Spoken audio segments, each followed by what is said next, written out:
तो मुल्क के हालात जो हैं वो कभी भी एक सतह पे नहीं रहते और चैलेंजेस को फेस करना और चैलेंजेस में ग्रो करना ही होता है।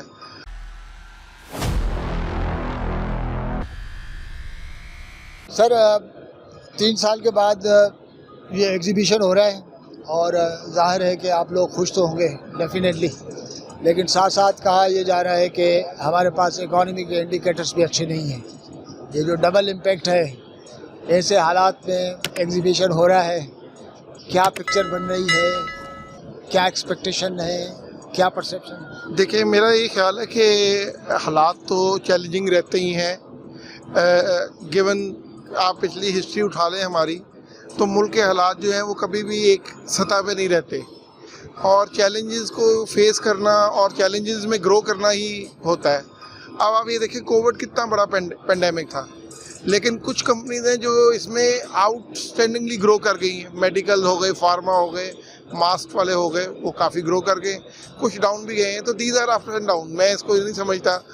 आई एम और हमें एज ए एंटरप्रेन्योर पॉजिटिव ही रहना पड़ता है, क्योंकि अगर हम पॉजिटिव नहीं रहेंगे तो हमारी टीम पॉजिटिव नहीं रहेगी। तो आई बिलीव कि things are difficult, no doubt. Currency का भी चैलेंज है, इंटरम गवर्नमेंट का भी चैलेंज है, लेकिन in the due course I believe कि थिंग्स विल गेट बेटर। क्योंकि इसका मतलब है कि ऐसे हालात की नेशनली वैसे तो कौम हमें आदत पड़ गई। हाँ, हम एज ए नेशन कभी भी बहुत अच्छे, कभी स्मूथ रोलिंग तो हुई नहीं है। तो we have always been in hot waters, या एक आप कहें वेवी सिचुएशन रहती है। तो इंशाल्लाह वक्त है, वक्त गुजर जाता है। मेरा ये बिलीव है कि ये भी गुजर जाएगा और good to come. Difficult situations में है, कुछ लोग, कुछ कौमें, कुछ सेक्टर्स जो हैं वो ज़ाहिर टेंस भी हो जाते हैं, लेकिन बहुत सारे लोग ये कहते हैं कि ऐसी सिचुएशन जो है आपके लिए अपॉर्चुनिटी भी होती है कि आप ज़्यादा ग्रो करें और ज़्यादा पावर के साथ आएँ। तो आप क्या समझते हैं इस हालात में हमारे लिए क्या चैलेंज है, क्या अपॉर्चुनिटी? देखिए सर, चैलेंज सबसे बड़ा ये है कि आप अपने आप को इतना, कंपनी अपने आप को एज ए कंपनी इतना स्टेबल रखे कि वो अपने स्टॉक्स और अपनी चीज़ों को मेंटेन कर सके और अपने एम्प्लॉयज़ को होल्ड कर सके। अगर आप में होल्डिंग पावर है इस वक्त, आप ग्रोथ ना भी करें और सस्टेन कर दें इस टाइम को, तो you can grow in the future. लेकिन अगर आप हालात को देख के डिप्रेस हो जाएं और हिम्मत हार जाएं, तो यू कैन गेट, फिर नहीं चलेंगी चीज़ें। आपकी कंपनी ने ये कैसे किया? हाँ, बस अल्लाह का शुक्र है। बस असल बात यह है कि फेथ इन गॉड, और आपका एक विजन होना चाहिए कि after every down there is an up hill. तो वो बंदे को पॉजिटिव रहना चाहिए और पॉजिटिव ही देखना चाहिए। अच्छा, आमतौर पे ये है कि कौमें और मुल्क जो है वो तब तरक्की करते हैं जब उनके एक्सपोर्ट्स बढ़ते हैं या अर्निंग्स बढ़ते हैं। हमारे पास इंपोर्ट्स बड़े पैमाने पे मौजूद हैं। इंपोर्ट्स होती हैं, ठीक है, होनी चाहिए, लेकिन लोकल मैन्युफैक्चरिंग और लोकल फैब्रिकेशन के सिलसिले में आपका क्या ख्याल है? आपकी कंपनी और जनरली हमारे पास उसके लिए चैलेंज लेने का कोई विज़न है? देखिए, वो लोकल मैन्युफैक्चरिंग जो है ना, वो अब एक्चुअली गवर्नमेंट ने इंपोर्ट्स को कर्ब किया है, और लेकिन उसमें मैं बड़ा एग्री करता हूँ कि जो लग्जरी आइटम्स हैं और जो कंज्यूमर आइटम्स हैं उनको कर्ब करना चाहिए। लेकिन जो हमारे आइटम्स हैं, इंडस्ट्रियल गुड्स हैं, we are actually raw material for the industry. तो अगर हमारी चीज़ों को पे बैन लगेगा या हमारे इंपोर्ट मुश्किल होगी, तो आपकी लोकल इंडस्ट्री के लिए चीज़ें मुश्किल होंगी।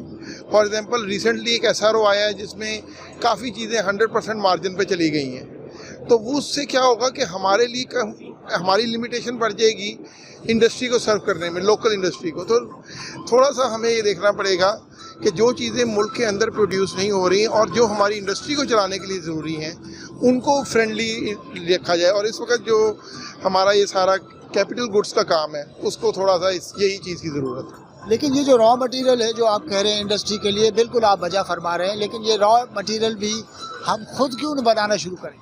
सर, वो ये है इसलिए कि इट विल टेक टाइम। अभी ये है कि वी हैव द, जो चीज़, जो इंडस्ट्री लगी हुई है, एटलीस्ट उसको सपोर्ट किया जाए, बजाय से कि जो चलता बिजनेस है वो बंद हो जाए और नई इंडस्ट्री लगाना शुरू कर दें। अब टेक्सटाइल सेक्टर है, सीमेंट सेक्टर है, बेवरेज सेक्टर है, हम उनको सर्व कर रहे हैं। अगर हम फैसिलिटेटेड रहेंगे तो हम फैसिलिटेटेड करें। घर से कैपिटल कोई भी नहीं लाएगा, तो what we need to understand is कि वी शुड डिफरेंशिएट कि कौन सी ऐसी आइटम्स हैं जो कि जिसको इम्पोर्ट फ्रेंडली रखना पड़ेगा इस दौर में। अच्छा, लास्टली मैं ये पूछूंगा कि हमारे पास ये कहा जाता है कि जी एक तरक्की जो है उसका डायरेक्शन ये है कि इंडस्ट्री जो है वो एकेडमिया के साथ लिंकेज कायम करे और नई नई रिसर्चेज लेके नया जो चेंज है, इनोवेशन है वो लाए। आपकी कंपनी का इस टाइप का कोई कोऑर्डिनेशन है? हाँ, ऑब्वियसली वी आर थिंकिंग कि हम आहिस्ता आहिस्ता जो भी नई प्रोडक्ट्स हैं वो ऐड करें। हम कोशिश ये करते हैं कि जो हम सोल्यूशन है वो खुद बिल्ड करके दें, ताकि हम खाली एक प्रोडक्ट ना बेच रहे हो, एक सोल्यूशन बेच रहे हो। हम एनर्जी मॉनिटरिंग का सोल्यूशन बेचते हैं जिसमें हमारे पास ये एनालाइजर्स हैं श्नाइडर के, तो उससे एनर्जी मैनेजमेंट कंपनियों को, बहुत सारे लोगों को एनर्जी मैनेजमेंट में हेल्प आउट करते हैं हम। तो वो आपको पता है एनर्जी क्राइसिस इसका सबसे बड़ा क्राइसिस है। पेट्रोल हो गया, बिजली हो गया, इसकी प्राइसेस बढ़ रही हैं। तो वी आर ट्राइंग कि हम जो है उसके सॉल्यूशंस मार्केट में प्रेजेंट करें। Thank you so much.